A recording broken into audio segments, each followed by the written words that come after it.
The discovery of the hidden cave was pure chance, a result of dynamite explosions at the Valley Stone Quarry near Stanton, Virginia on July 26, 1967.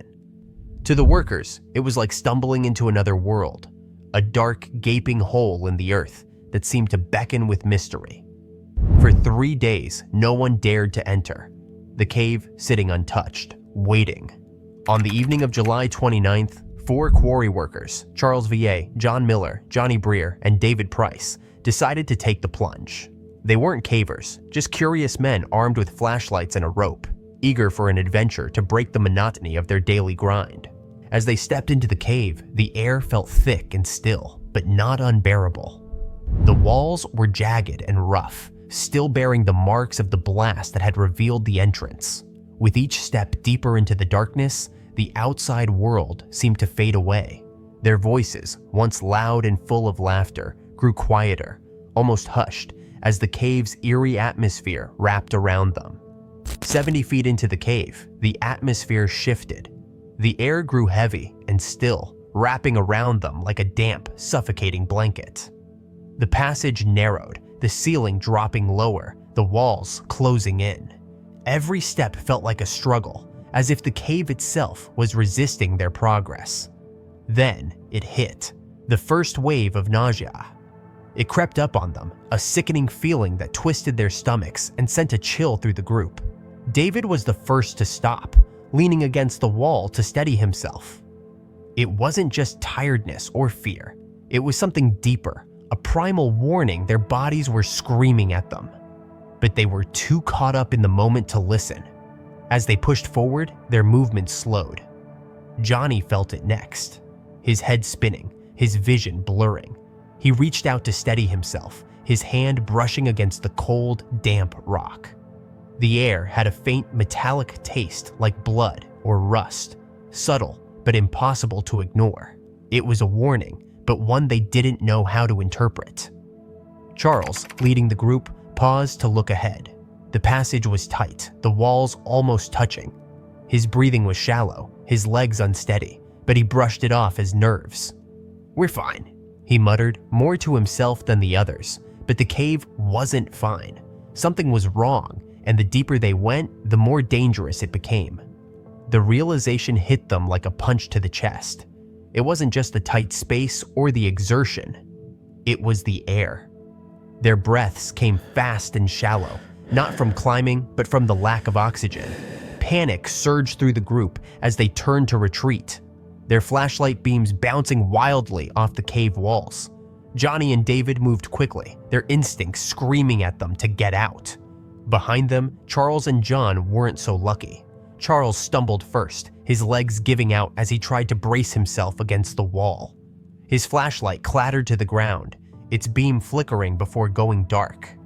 John, just 18, and still a kid in many ways, turned to help but was hit by the same suffocating wave. He dropped to his knees, gasping for air, before collapsing beside Charles. Johnny and David pushed forward, their bodies weak, but their minds focused on one thing: survival. Johnny fixed his eyes on the faint glow of the cave's entrance, a tiny but vital beacon of hope. David, though barely holding on, forced himself to keep moving, each step a battle against the heaviness in his limbs. They didn't look back. They couldn't. The only thing that mattered was reaching the surface and the fresh air waiting there. Johnny and David finally stumbled out of the cave, collapsing near the quarry entrance. Their lungs burned as they gulped in the fresh, life-giving air. The look on their faces said it all, a mix of terror, relief, and disbelief. Inside the cave, death had crept in silently, taking their friends without warning. Once they caught their breath, they called for help. Emergency services arrived quickly, and among the first responders was Melville Fitzgerald, a veteran member of the Stanton Rescue Squad. Melville had seen his share of emergencies, but the reports of toxic air in the cave made him hesitate. The quarry blast had likely released dangerous gases like carbon monoxide into the cave, a silent killer. Despite the danger, Melville geared up with just a flashlight and a rope and entered the cave. The air inside was heavy and still, the silence broken only by the crunch of gravel under his boots. Every step deeper into the passage was a battle against the suffocating atmosphere. By the time Melville reached the chamber where Charles and John lay, his head was spinning, and his chest felt like it was on fire. Each breath was a struggle, the air thick and toxic. He could see Charles's chest rising faintly, a flicker of life still holding on. Melville dropped to his knees, reaching out to him, but his own strength was fading fast. The cave felt like it was closing in, the air growing heavier with every passing second. Melville knew he had to get out. His vision blurred as he staggered back toward the entrance, each step a battle against the suffocating atmosphere. When he finally emerged, he collapsed into the arms of his team, gasping for air. His report was heartbreaking. One man might still be alive, but the cave was too dangerous to re-enter without proper ventilation. Industrial fans were brought in to clear the toxic gases that had filled the cave since the quarry blast. It was a slow, agonizing process, and hours dragged by before the air was safe enough for rescuers to return. When they finally reached Charles and John, it was too late. Both men had succumbed to the deadly gases, their lives claimed by the cave's hidden dangers. The autopsies confirmed the grim truth. Both men had died from carbon monoxide poisoning, their lungs starved of oxygen in the silent, suffocating darkness. Charles had still been alive when Melville found him, but the toxic gases had taken him soon after. It was a heartbreaking end to a tragic story. The quarry supervisor later admitted he had warned the men about the dangers of entering the cave. He suspected that the dynamite blast had released toxic gases, which were trapped inside due to the cave's poor ventilation. But his warnings had been brushed aside, the thrill of exploration outweighing the risks in the minds of the workers. After the tragedy, the cave was sealed, becoming a tomb for the lives it had claimed and a silent reminder of the dangers that lurk beneath the surface. For Johnny and David, the survivors, the memory of that suffocating darkness would stay with them forever. They had escaped with their lives, but the guilt of leaving their friends behind haunted them, lingering like the toxic air that had nearly taken them too.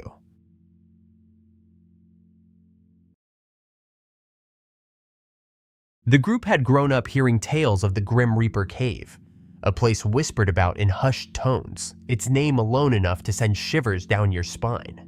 Locals spoke of its narrow, claustrophobic passages and the eerie wailing sounds that echoed through its corridors, especially when the wind howled outside. And for Mark, Jason, and their friends, it was too tempting to resist. Mark brought an old frayed rope, while Jason packed a single bottle of water, convinced they'd be in and out in no time.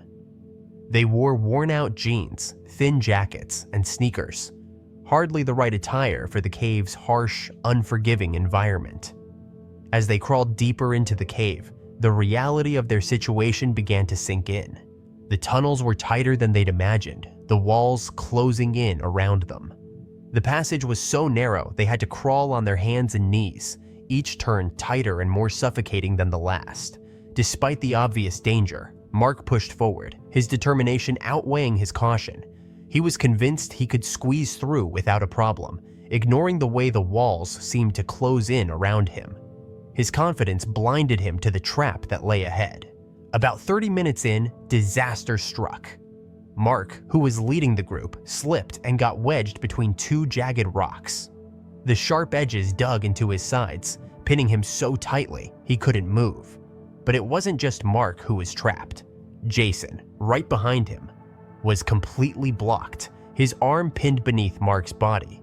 The cave seemed to come alive, its walls pressing in tighter with every passing second. Luke, at the back of the group, quickly realized how bad things had gotten. He tried to free Jason, pulling and pushing with all his strength, but it was no use. If only he could reach Mark, maybe they could turn things around. But with Jason stuck right behind Mark, it was like trying to untangle a knot with no end in sight. Luke could feel the quality of the air deteriorating, the tunnel becoming more oppressive with every passing minute. The stakes were crystal clear. If he didn't act fast, Mark could suffocate, Jason might lose control, and they could all fall victim to the cave's harsh conditions. With no other options, Luke made the difficult decision to leave his friends and go for help. The journey back to the surface would be long and grueling, and every second felt like an eternity. As Luke raced through the dark, twisting passages, Mark's strength was fading, and Jason's panic was spiraling out of control. Hypothermia can set in quickly in cold, damp environments like caves, even if the temperature isn't freezing. The body loses heat faster than it can produce it, leading to confusion, exhaustion, and, in severe cases, loss of consciousness. This is why proper gear and preparation are essential for caving. The moment Luke burst out of the cave, gasping for air and shouting for help, the rescue operation kicked into high gear. He explained the dire situation to the local search and rescue team, and within an hour, a specialized cave rescue unit was on its way. These weren't just any rescuers, they were experts, equipped with advanced tools and years of experience handling extreme environments. But even they knew this would be no easy task. When the team arrived at the cave entrance, their first move was to check the air quality inside. Using a portable monitoring device, they discovered what they'd feared. Oxygen levels were plummeting, and carbon dioxide was building up to dangerous levels. Hypoxia, a lack of oxygen, was now a real threat, and time was running out. To buy Mark and Jason some time, the team quickly set up a lightweight oxygen delivery system. Thin tubing was fed into the cave, providing a lifeline of fresh air to the trapped men, while the rescuers worked on a plan to free them. It was a race against the clock, and every second counted. The rescue team descended into the cave armed with specialized tools, rock drills, carbide-tipped chisels, and inflatable air bladders. It was a delicate operation, requiring precision and patience. Mark's situation was dire. The rocks were pressing against his chest, making it hard for him to breathe fully. The medics knew they had to act fast. Every second increased the risk of internal injuries from the crushing pressure. The challenge was to widen the crevice without causing the cave to collapse, a task that required both skill and caution. As the team began drilling into the surrounding rock, they used handheld sonic drills to minimize vibrations. These tools were designed to carefully chip away at the rock without destabilizing the cave's structure. Meanwhile, Jason, whose arm was pinned beneath Mark, was in serious trouble. His circulation was cut off, and the pain was unbearable. A rescue medic carefully crawled forward to check on Jason. His arm was pale and numb, but thankfully, blood flow hadn't been completely cut off. The team knew they had to free Jason first before they could even think about reaching Mark, who was wedged deeper between the jagged rocks. Jason wasn't stuck in the same way as Mark, but he was pinned in place, unable to move forward or backward because of the narrow passage and Mark's position ahead. The rescuers quickly realized that freeing Jason was the key to reaching Mark. They had to act fast but carefully. They started with Jason, gently positioning a rescue harness around his torso, making sure not to scrape him against the rough cave walls. Using a mechanical pulley system, they began pulling Jason backward, guiding his feet to find small footholds in the uneven, sharp ground. It was slow, painstaking work, but every inch gained was a step closer to saving both men. Mechanical advantage pulley systems are a staple in cave rescues, allowing rescuers to move heavy loads with minimal effort. These systems are crucial in tight spaces, where every movement must be precise to avoid further injury or collapse. The cave's tight space left no margin for error. Jason could barely breathe, his chest pressed against the cold, unyielding stone, while his arms braced against the jagged walls to steady himself. After several tense, heart-pounding minutes, the rescuers finally pulled Jason free. He gasped for air as they dragged him backward into a slightly wider section of the cave. But the mission wasn't over yet. Now, the team turned their attention to Mark, who was in far worse shape. He was wedged tightly between jagged rocks, the sharp edges digging painfully into his sides. The rescuers knew they had to act fast, but with precision. They carefully inserted an air bladder, a small inflatable device designed to create just enough space between Mark and the rocks without destabilizing the fragile cave structure. As the bladder slowly expanded, the rocks shifted slightly, giving the team enough room to slip a rescue harness around Mark's body. With careful coordination, the rescuers began applying steady tension to the rope system, inching Mark out of the crevice. Every tug was excruciating for him, the sharp rock scraping against his skin, but the alternative, staying trapped in the dwindling air, was unthinkable. The team worked with precision, their movements synchronized to minimize the pain and risk. After what felt like an eternity, they finally pulled Mark free. He was bloodied, bruised, and exhausted, but he was alive. The team quickly wrapped him in an emergency thermal blanket to fight off the cave's chilling cold. When they reached the surface, medics rushed to tend to their injuries. Both men were hypothermic and severely dehydrated, but they were alive, thanks to the rescue team's expertise and the precise use of technology. The Grim Reaper cave had tested their limits, but in the end, it hadn't won.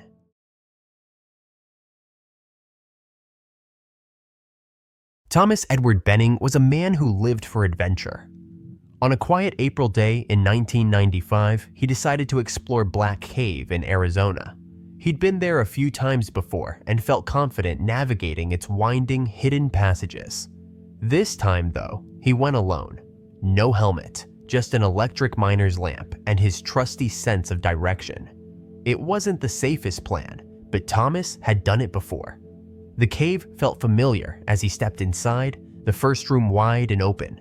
Instead of sticking to the usual path, however, he decided to take a side passage, a narrow, obscure route that seemed to beckon him deeper into the darkness. The passage was darker and tighter than he expected. After about an hour of crawling and climbing, Thomas realized he was lost. The cave had swallowed him whole. He tried retracing his steps, but the tunnels twisted and turned in ways he didn't remember. It was a maze, and to make matters worse, his lamp began to flicker, plunging him into complete darkness. He was deep underground, miles from daylight, with no light and no way to see. Panic threatened to take over, but he forced himself to think. He needed light, any light. In a desperate move, he struck a match. The tiny flame barely illuminated the rocks around him, but it was enough to give him a glimmer of hope. He kept striking matches one by one, using the brief flashes of light to guide him. But matches burned fast, and soon the last one flickered out, leaving him in darkness again. Thomas didn't give up. He couldn't. He crawled forward, feeling the walls with his hands, searching for any clue that might lead him out. To keep track of where he'd been, he left behind small markers, his shoes, an insole, a torn trash bag, and strips of his clothing. By the time Thomas reached the narrow fissure, he was at his breaking point. Exhausted, starving, and dehydrated, he felt the weight of the cave pressing down on him. His matches were gone, leaving him in a darkness so complete he couldn't tell if his eyes were open or closed. But he couldn't stop. He had to keep moving. Then he found it. A narrow fissure in the rock, about 4 feet deep and just wide enough to squeeze through. It wasn't much, but it was something. Maybe this crack would lead to an open area, maybe even back toward the entrance. For a brief moment, hope flickered in Thomas's chest, a tiny spark in the overwhelming darkness. Thomas carefully lowered himself into the narrow fissure, hoping to find a foothold on the rocky ledge below. But as his hips slipped past the tightest point, he realized his mistake. The sharp rock walls clamped down on him, trapping him in place. He tried to shift his weight, but the rough stone dug into his sides, holding him firmly. He pushed against the walls with his hands, straining to lift himself back up, but his body wouldn't move. Panic surged through him as he realized he was stuck. Thomas thrashed, kicking with the little strength he had left, but each movement only seemed to wedge him deeper into the crevice. The cave, his playground, had become his prison. Even if he called out for help, his voice was weak, swallowed by the dense, empty space around him. No one could hear him. He was utterly alone. Hours turned into days, and still no one knew where he was. He hadn't told anyone exactly which cave he was exploring.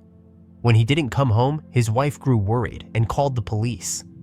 They searched every cave he'd ever visited, but there was no trace of him. It took days for the search teams to find Thomas's car parked near Black Cave. Rescue teams arrived, but they weren't familiar with the cave's hidden, unmapped passages. They searched the entrance, finding his shirt and sunglasses, but missed the obscure side path he had taken.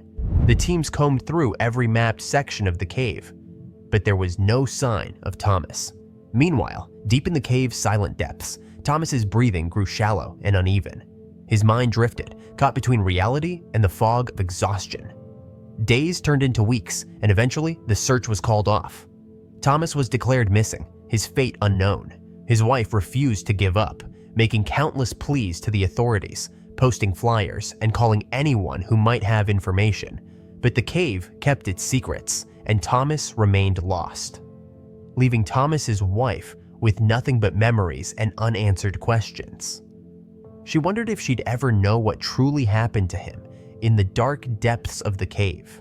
It wasn't until December 1996, more than a year and a half later, that a group of cavers stumbled upon the truth. Bill Graff, Elizabeth Robb, and Dale Green weren't searching for Thomas. They were exploring Black Cave as part of a mapping project, taking an unfamiliar route. The same path Thomas had taken over a year before. About an hour into their exploration, they found something unusual: a burned matchbook lying in the dirt. Then they discovered a broken miner's lamp. The clues were scattered: matchsticks, torn clothing, each one telling the story of Thomas's desperate struggle for survival. At first, the cavers didn't think much of the scattered clues: burned matches, a broken lamp, scraps of clothing. But when they passed through the same passage hours later, curiosity got the better of them. They decided to explore the side tunnel where they'd found the keys and torn fabric, the remnants of Thomas's desperate journey.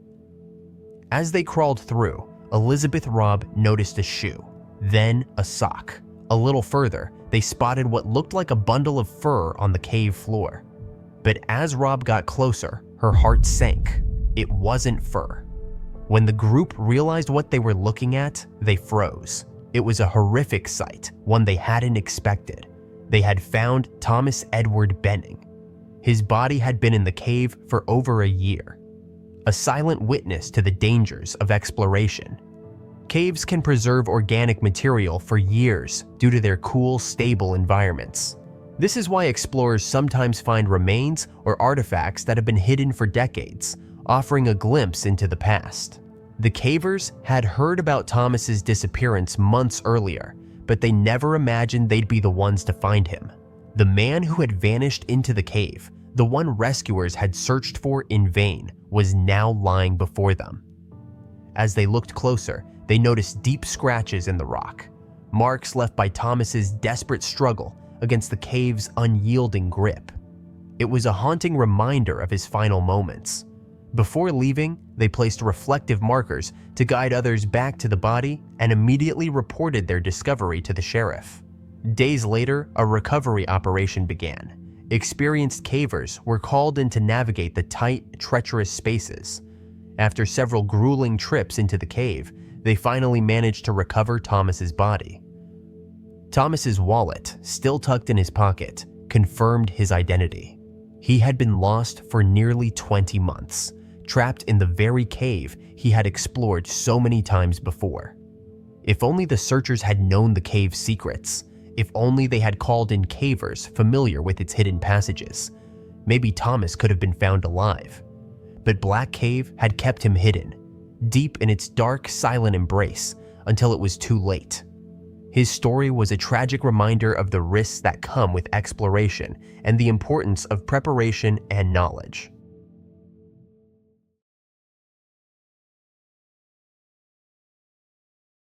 On July 18, 1980, David Carson and John Brock, both 19, pulled up to Carlsbad Caverns National Park in New Mexico. They were young, adventurous, and hungry for excitement. Earlier that afternoon, they'd stopped at a local bar, tossing back a few drinks to fuel their courage before heading to the park. By the time they arrived at the visitor center, the sun was dipping low and the park was winding down for the day. Tourists were filing out and staff were preparing to close up. But Carson and Brock weren't there for the standard tour. They wanted more, something wilder, something off the beaten path. Their eyes were set on the dark, uncharted passages of the caverns, places few had ever seen. Dang. As they reached the main entrance, the two stepped onto the main trail and disappeared into the depths of the cave. Carson and Brock soon reached the Eve Theater, a massive chamber that marked the end of the official trail. A heavy chain blocked the way forward, accompanied by a bold sign, "Do not go beyond chain." For most visitors, this would be the final stop, a clear warning to turn back. But for Carson and Brock, it was an invitation. Their judgment blurred by alcohol and their thirst for adventure, they saw the chain not as a barrier, but as a challenge. The moment they crossed into the shadows, the atmosphere changed. The air grew colder, the silence deeper, and an eerie sense of isolation settled over them. It was as if the cave itself was warning them to turn back. With every step, the silence grew heavier, broken only by the soft crunch of their boots on the rocky floor. Carson and Brock moved cautiously, or at least as cautiously as two tipsy teenagers could. They were aware of the dangers, or at least they thought they were. A few feet ahead, they came across a locked gate, clearly meant to keep people out of the more dangerous parts of the cave. They stopped, staring at the barrier, weighing their options. For most people, the gate would have been the final stop, a clear sign to turn back. They were set on going further, no matter what. After a quick search, they spotted a narrow ledge above the main path, a risky but possible way around the gate. The ledge was treacherous, slick with bat guano and uneven in places. Carson went first, gripping his flashlight tightly as he carefully picked his way along the edge. He tested each step, his heart pounding as he pulled himself up. Brock followed close behind, his own nerves on edge with every move. The deeper they went, the more the cave seemed to resist, as if warning them to turn back. Around 9:45 p.m., as Carson edged along the narrow ledge, his foot slipped on a loose patch of rock. In an instant, his balance faltered. He teetered for a moment, then fell, plummeting 40 feet into the abyss. The sound of his body hitting the rubble below echoed through the cave, a sharp, jarring noise that shattered the silence. Brock froze, his flashlight shaking in his hand as the reality of what had just happened sank in. Down below, Carson lay motionless, surrounded by jagged rocks and debris. The silence of the cave was now broken by his cries of pain, turning their adventure into a nightmare. Brock scrambled down as fast as he could, his heart pounding as he reached Carson's side. He checked for signs of life, his mind racing with fear and desperation. His friend was barely conscious, his face contorted in pain and streaked with tears. Carson was pinned under a pile of heavy rubble, trapped in a small pocket of air with jagged rocks pressing down on him from every side. Brock's hands trembled as he frantically began removing the rocks, desperate to free his friend. Carson's face was pale, his eyes clouded with fear and regret, as if he already knew how bad things were. Through gritted teeth, Carson managed to say the words that sent a chill through Brock. "I can't feel my legs." The statement hung in the damp, heavy air, filling Brock with a dread he couldn't shake. Brock knew what Carson's words meant, but he couldn't bring himself to say it out loud. His mind raced. He needed to get help. But the thought of leaving Carson alone, paralyzed and trapped under the rubble, felt like an impossible decision. He had no choice. He had to go. Leaving Carson behind, Brock began the grueling journey back through the dark, twisting passages of Carlsbad caverns. Gritting his teeth, Brock forced himself to retrace his steps. He moved carefully, his flashlight cutting through the darkness as he navigated the treacherous terrain. Each step forward felt like a small victory, and slowly, his resolve began to harden. Hours passed in a blur of exhaustion and determination, but finally he saw it. The faint glow of the cave's entrance. Carlsbad Caverns passages can stretch for miles, and without proper navigation skills, it's easy to get lost. This is why cavers often use markers or leave trails to help them find their way back. Something Brock and Carson hadn't thought to do. Brock stumbled into the visitor center, his face pale and his breathing ragged. He found Park Ranger John McLaughlin and blurted out the details of the accident. McLaughlin's eyes widened as he listened, and without hesitation, he called for a technical rescue team. Time was running out, and every second counted. Within an hour, a team of skilled rescuers arrived, loaded with ropes, stretchers, and stabilizing gear. They moved quickly, assessing the situation and preparing for the extraction. Carson's injuries were severe, and any wrong move could make things worse.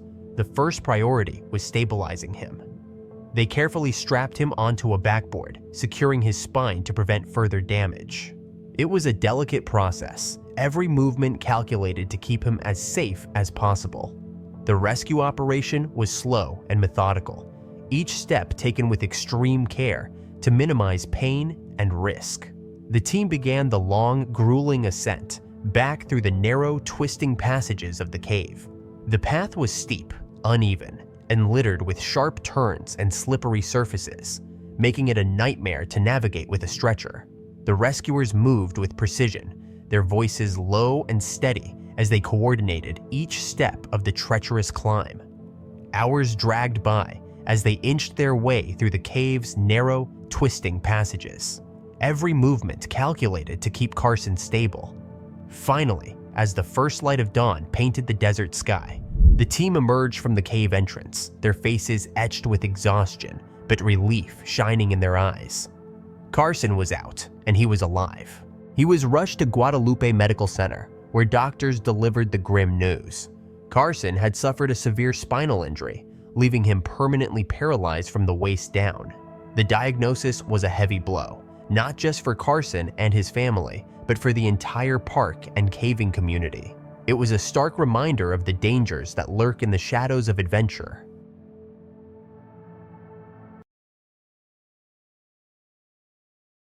On April 8, 2012, Guerrino Pino Jr., a 24-year-old from San Diego, set out with friends and family to explore Arroyo Tapiado in Anza Borrego Desert State Park, California. One of the main attractions was Hidden Cave, known for its dangerously deceptive terrain.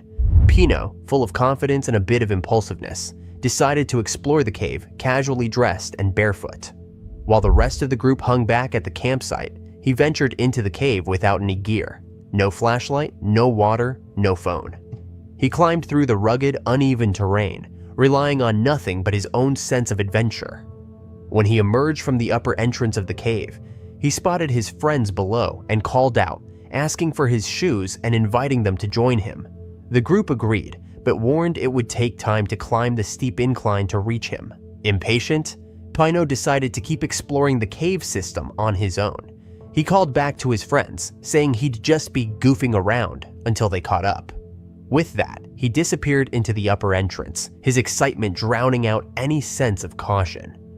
Pino moved steadily through the narrow, sloping passage, his bare feet crunching against the loose dirt.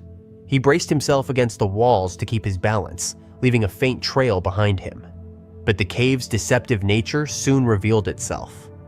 And by the time his friends climbed up with his shoes, Pino was nowhere to be seen. Assuming he had gone deeper into the cave, they peered into the darkness. Concern began to creep in, a gnawing feeling that something wasn't right. As daylight faded, the group's unease grew.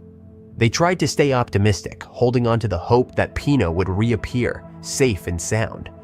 But the reality unfolding inside the cave was far from what they wanted to believe. Pino had ventured into a narrow passage within Hidden Cave. The passage sloped downward sharply, the loose dirt and debris making it impossible to find stable footing. As he crawled further into the tight, constricting tunnel, he realized too late that he had made a terrible mistake. Without a flashlight, Pino was completely disoriented. His hands groped blindly along the walls as he tried to find a way out. The path ahead was treacherous. What looked like solid ground was actually a fragile crust of packed dirt and debris, ready to give way at any moment.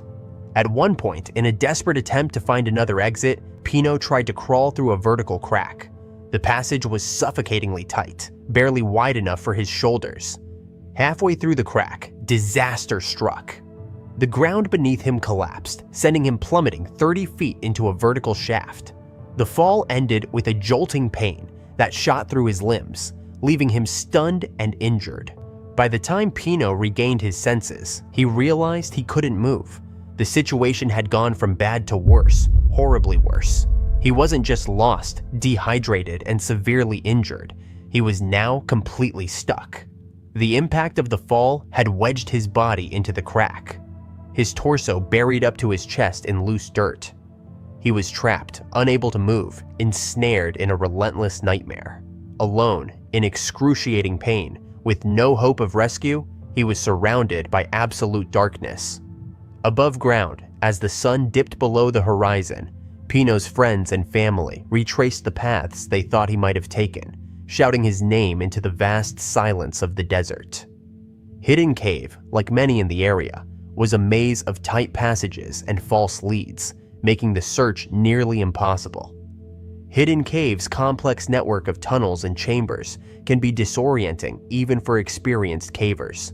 The unstable mud walls and shifting terrain make it a dangerous place to explore without proper gear and preparation. Without lights or proper gear, the search for Pino became increasingly hopeless. Hours dragged by, and a heavy sense of dread settled over the group. By midnight, they reported Pino missing to park authorities. Within hours, local law enforcement had launched a full-scale search effort. No one had any idea that Pino was wedged in a crack deep within the cave, dirt cascading around him, pinning him tightly. With every passing second, he was fighting just to stay alive, trapped in the darkness with no way to call for help. By the morning of April 9th, the search had grown significantly. Teams from multiple counties, including specialized cave rescue units, joined the effort. Volunteers, professional rescuers, and even U.S. Border Patrol trackers combed the area, focusing on Hidden Cave and the surrounding formations.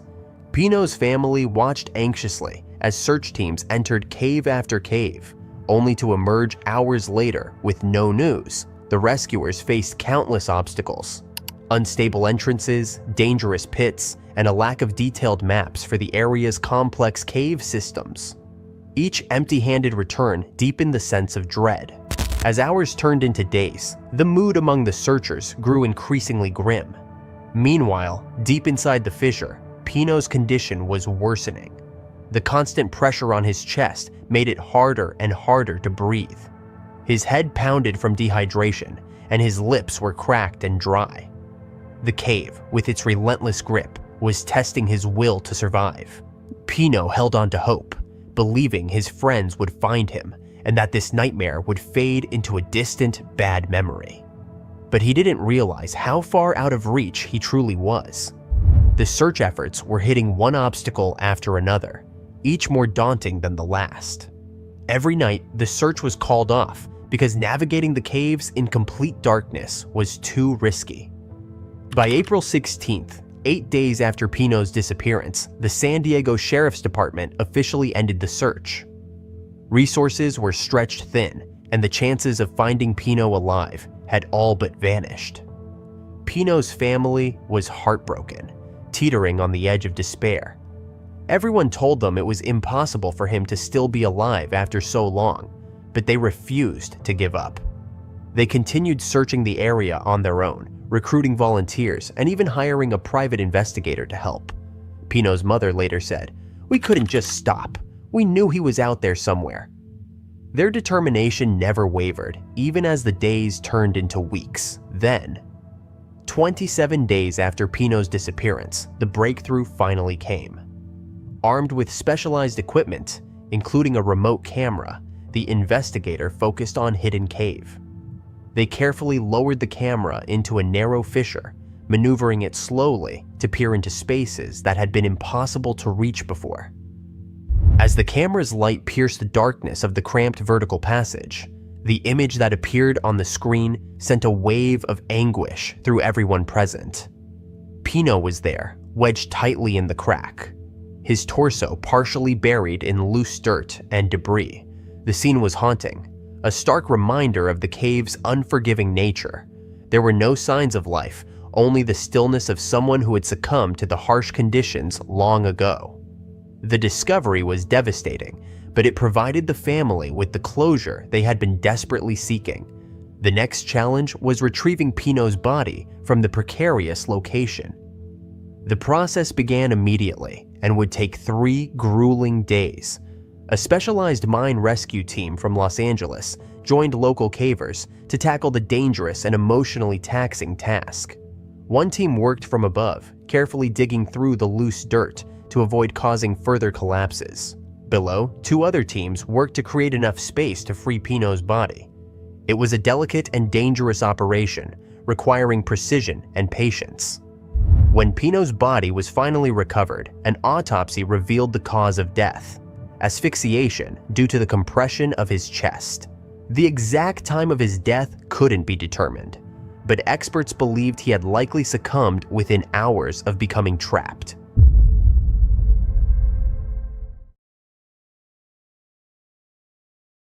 In March 1997, 2 friends, Andrew and Attila, were buzzing with excitement as they planned their next big adventure, a caving expedition to Real Well in Tennessee. The anticipation had been building for weeks, and they couldn't wait to tackle the cave's infamous 160-foot entrance pit. The morning of March 18th greeted them with overcast skies and a steady drizzle. As they approached the cave entrance, the sound of rushing water echoed loudly, much louder than they'd expected. The roar of the waterfall cascading into the pit was both thrilling and unnerving. They had wetsuits in the car, but the chilly air and overcast skies didn't seem bad enough to warrant wearing them, or so they thought. They rigged their ropes directly in the waterfall's path, knowing they'd get soaked, but underestimating how quickly the cold would seep into their bones. Andrew went first, rappelling down into the pit as the icy waterfall hammered his back. The water was relentless, a freezing torrent that soaked through his clothes and bit into his skin. By the time he reached the bottom, he was already shivering, the cold sinking deep into his bones. Attila followed, the waterfall pounding down even harder, turning the rope into a slippery, writhing line in his gloved hands. After just 30 minutes of exploring, Attila started to feel it. His body trembling, his teeth chattering uncontrollably. The cold wasn't just uncomfortable, it was dangerous, and it was only getting worse. "Andrew, I can't stay down here," Attila said, his voice shaky and weak, his discomfort obvious. "I need to get out." Andrew nodded, his own body feeling the bite of the cold, but he kept his voice calm. "Okay, I'll get the ropes ready," he replied, though even his experienced hands were starting to stiffen from the freezing temperature. Attila hurried to rig his climbing system. His movements rushed and sloppy in his haste to escape the cold. He used a commercial seat harness and a hand-tied chest harness, but his inexperience showed. He relied on a Petzl-handled descender, a device meant to grip the rope as climbers ascend. It was a setup that required precision, something hard to achieve when you're freezing and panicking. Andrew noticed the messy setup and hesitated, wondering if he should say something. But before he could speak, Attila was already on the rope, starting his ascent. The freezing water poured over him, soaking his gear and making every movement a struggle. The waterfall pounded down, relentless and unforgiving, slowing his progress to a crawl. Attila's shunt, attached to a long foot sling, was causing him major trouble. It kept slipping, refusing to grip the rope as it should. Halfway up the climb, he stopped, his muscles screaming and his strength drained by the relentless cold. His gear was falling apart. The chain of carabiners connecting his ascender had come unhooked, leaving him dangling by the cow's tail, which was now stretched so far he couldn't even reach the ascender to fix it. He was stuck, suspended in the freezing waterfall, with no way to move up or down. He tried to shout to Andrew, but his words were drowned out by the deafening roar of the waterfall. "Attila, come back down if you need to," Andrew yelled from below, his voice barely cutting through the torrent. But Attila couldn't hear him, and even if he could, he wasn't sure he had the strength to make it back. Attila tried to shout back, but his voice was lost in the chaos of the waterfall. Minutes dragged on, each one more agonizing than the last.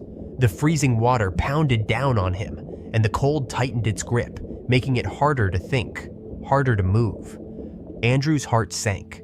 Attila was stuck, trapped in the waterfall with no way to free himself. The situation was dire, and Andrew knew he had to act fast. Without a second thought, he clipped into the rope and began climbing up toward his friend. When Andrew reached Attila, his friend was hanging limp in his harness, conscious but barely able to move.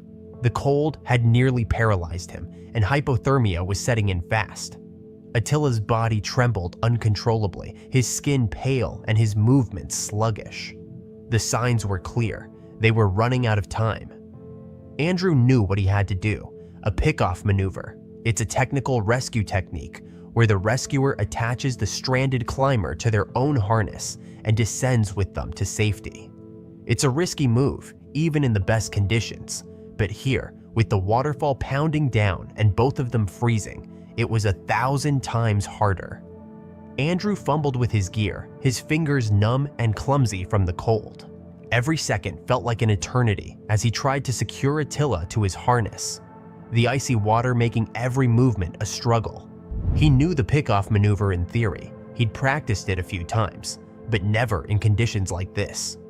The waterfall was relentless and his strength was fading fast.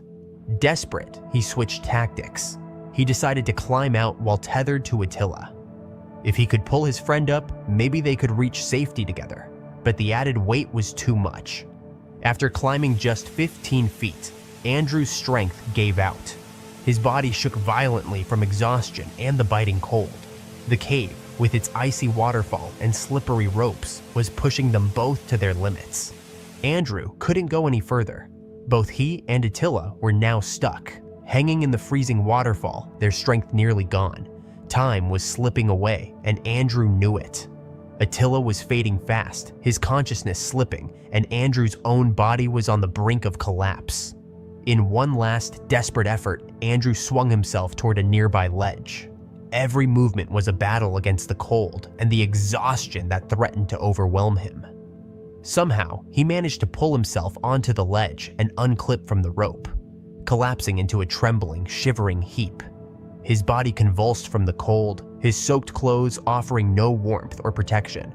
He crawled to a slightly drier part of the ledge, his vision blurring as the world around him faded. Before he knew it, he passed out, the cave's icy grip tightening around him. When Andrew finally woke up, hours had passed. His body was stiff and numb, his mind foggy and disoriented.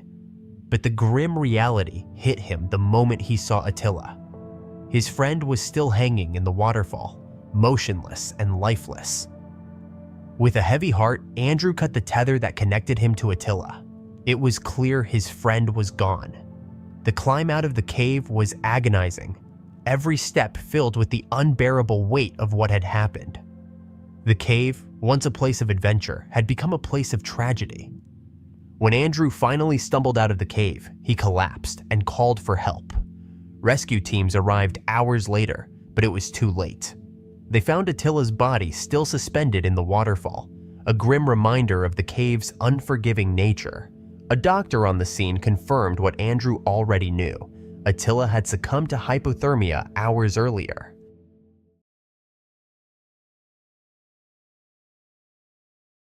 Jim Houtz's life began on a frosty Colorado day, but his family soon moved to California. As a youngster, he split his time between home and two beloved spots, the San Bernardino Mountains and Catalina Island, where his mom ran a Girl Scout camp each summer. Nature became Jim's playground, sparking a deep love for wild places, especially the vast oceans. Even as a child, he yearned to explore those mysterious waters. Determined to chase his dream, Jim enlisted in the U.S. Navy. The journey was tough, with grueling training that pushed many to their limits. Only a few, including Jim, made it through. He joined an elite underwater team focused on recovery and demolition, a role that later evolved into the modern Navy SEALs. Jim's diving missions took him to treacherous waters worldwide. He became the go-to expert for retrieving crucial items, like test missiles from submarines. After an action-packed career, Jim decided to retire in the mid-1960s. But retirement didn't mean slowing down for Jim. He set his sights on a new challenge, exploring some of the world's deepest and most mysterious underwater caves. Rumors swirled about these hidden labyrinths, especially one called Devil's Hole. This dangerous spot had claimed many lives, with few daring to enter and even fewer escaping unharmed. Devil's Hole stands out as a truly unique formation, nestled in one of Death Valley National Park's driest corners in Nevada. For centuries, this small, warm pool has attracted explorers. Its existence in such a barren landscape seems impossible. Some scientists believe an earthquake created a large crack in the Amargosa Desert around 500,000 years ago, which eventually filled with spring and rainwater. Today, Devil's Hole continues to shift and evolve due to nearby tectonic activity. Surprisingly, even tremors from distant places like Mexico and Japan can affect it. In one strange incident, a 7.4 magnitude quake in Mexico sent a wave rolling through Devil's Hole's waters, leaving nearby researchers amazed. This event and others point to Devil's Hole being part of a larger hidden network of underground waterways spanning vast distances, possibly linking continents. At first glance, Devil's Hole looks like a small pool with shimmering blue water in a jagged rock crevice. But beneath the surface, it drops to a limestone shelf, then opens into a massive cavern that seems endless. Jim, who dived there often, named this cavern the Infinity Room due to its seemingly bottomless depths. Dark tunnels and chambers branch off from the main room, some containing pockets of toxic air, making it a dangerous place for unprepared divers. Long ago, the Tembisa Shoshone Native Americans knew about Devil's Hole and warned their kids to stay away. They believed it was a path for water babies, dangerous spirits that could lure and trap unsuspecting visitors. Stories also told of friendly shamans who used these underground waters as secret routes, traveling far without surfacing. Later, these spooky tales even caught the attention of Charles Manson, a cult leader who thought Devil's Hole was a gateway to the afterlife. He saw it as the perfect hiding spot during an apocalypse. The site houses one of the world's rarest fish species, the Devil's Hole pupfish. These tiny inch-long fish live only here, in the top 50 feet of the pool. Over time, the pupfish have adapted to the warm, low-oxygen water, thriving in conditions most fish couldn't handle. In the 1960s, Devil's Hole was still a hidden gem. Jim's dives there started to grab attention when his stories hit newspapers and TV. As interest grew, so did public fascination with the pupfish, and Devil's Hole became both a scientific marvel and a symbol of untamed nature. The idea that such a mysterious, dangerous place existed just hours from Las Vegas struck a chord with many. One captivated reader was Paul Giacintieri, a young cafeteria worker at the Nevada test site who craved escape from his boring job. He longed for adventure to break free from the daily grind. When he shared Jim's story with his new brother-in-law, David Rose, they decided to embark on their own journey to explore Devil's Hole. They figured surviving such a notorious place would make them famous and silence their family's criticism about their lack of direction. The brothers Bill and Jack Alter joined Paul and David's team. Their simple adventure plan was set. On June 20th, 1965, they packed up and headed to Devil's Hole. At the site, they climbed the rough hill, ignoring warning signs and fences. Their lights revealed rare pupfish swimming in the clear water below. The eerie scene amazed them, but Jack got cold feet. He stayed on watch while the others got ready to dive. Paul, David, and Bill entered the water. Their lights barely cut through the darkness as they descended. It felt like floating over an endless pit. Despite the blackness, they pushed on, going down almost 100 feet. Then, things got scary. They lost their bearings in the dark depths and realized they were running out of air. Bill, breathing hard from fear, signaled to surface. In the chaos, they split up. Bill and David came up around midnight, waiting anxiously for Paul. When he didn't appear, they dove back down, hoping to find him in an air pocket. But David vanished too, leaving Bill to surface alone. With no choice left, Bill and Jack raced to Las Vegas for help. By morning, rescue teams arrived as word spread. Families of the missing men gathered, hoping for good news. Meanwhile, famous diver Jim Houts got a call in Southern California. He quickly gathered expert divers, including Harry Wham, a nightclub singer who'd worked with Jim on deep dives before.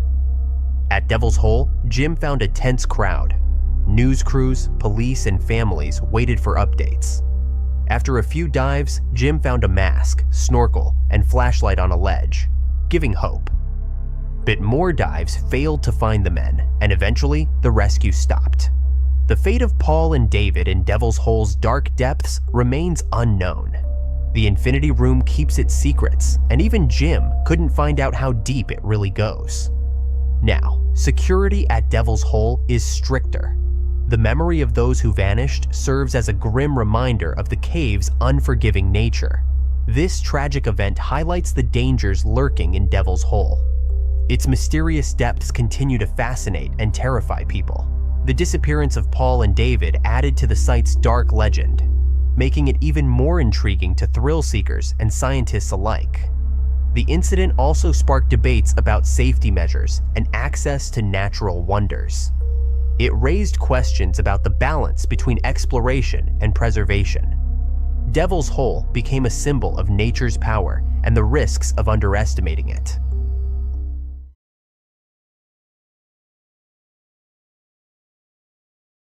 Johann Westhauser's incredible adventure into Germany's treacherous Riesending Cave and his dramatic rescue stands as one of caving's most extraordinary tales. At age 52, this passionate scientist from Stuttgart worked at the Karlsruhe Technology Institute, but his true love lay underground. Since his first venture into the Riesending Cave system in 1995, Johann became completely captivated. He and his team, the Bad Cannstatter Cave Research Group, explored these caves more extensively than anyone else alive. The massive Riesending Cave system sits near the German-Austrian border, its name literally meaning gigantic thing, perfectly describing this vast and intimidating underground realm.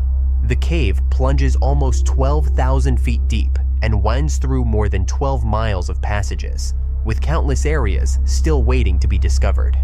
The cave's interior feels alien, filled with narrow pathways, rushing waterfalls, soaring rock chimneys, and tight, cramped corridors.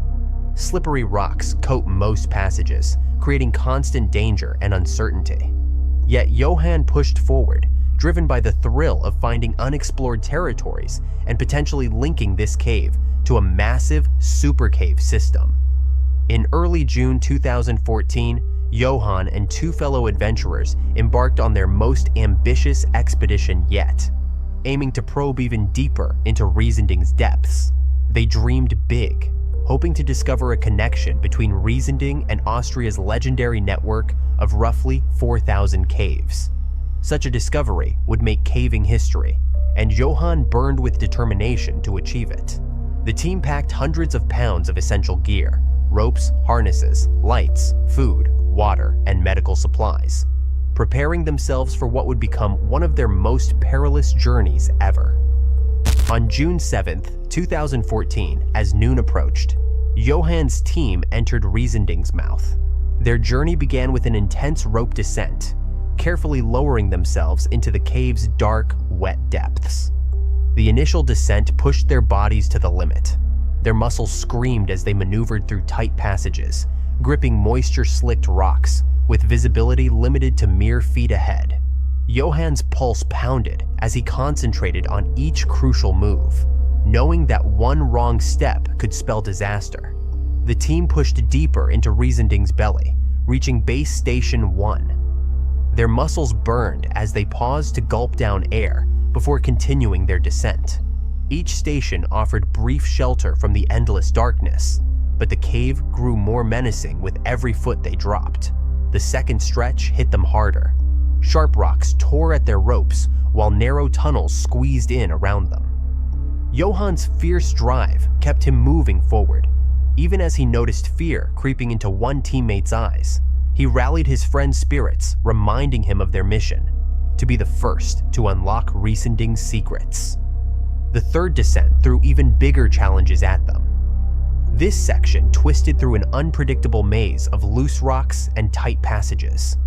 Johann's heart jumped when his rope caught suddenly on a jagged edge. Fear shot through him as he imagined tons of rock breaking loose above. He knew death lurked in every wrong move. Fighting his nerves, he pressed on, guiding his team through the gauntlet of falling rocks. Their headlamps cut weak circles in the absolute darkness, creating ghostly shapes on the cave walls. Finally, they stumbled into Base Station 3, drained but thrilled by their progress. A rare horizontal stretch of cave lay ahead, giving them a chance to recover before tackling the next drop. After 10 grueling hours underground, their energy tanks ran low, but their determination stayed strong. The thought of stepping into unexplored territory, every caver's dream, drove them forward. Base Station 4 presented one final challenge, a treacherous slope of shifting rocks. Johann felt confident as he took point, placing each foot with careful precision to maintain his balance on the unstable ground. The cave's silence exploded as rocks suddenly broke loose above them. Before Johann could move, a massive boulder smashed into his helmet. The brutal impact split his protection and knocked him out cold. His body crumpled onto the rocks, completely still. His teammates stood frozen in horror. They had descended over 3,000 feet into Earth's depths, and now Johann lay motionless, critically injured, and impossibly far from help. One teammate stayed to watch over Johann, while the other raced toward the surface to sound the alarm. The grueling climb took almost 10 hours before the exhausted caver finally reached the entrance and called emergency services. News of the accident spread like wildfire, launching what would become one of history's most ambitious and dangerous cave rescues.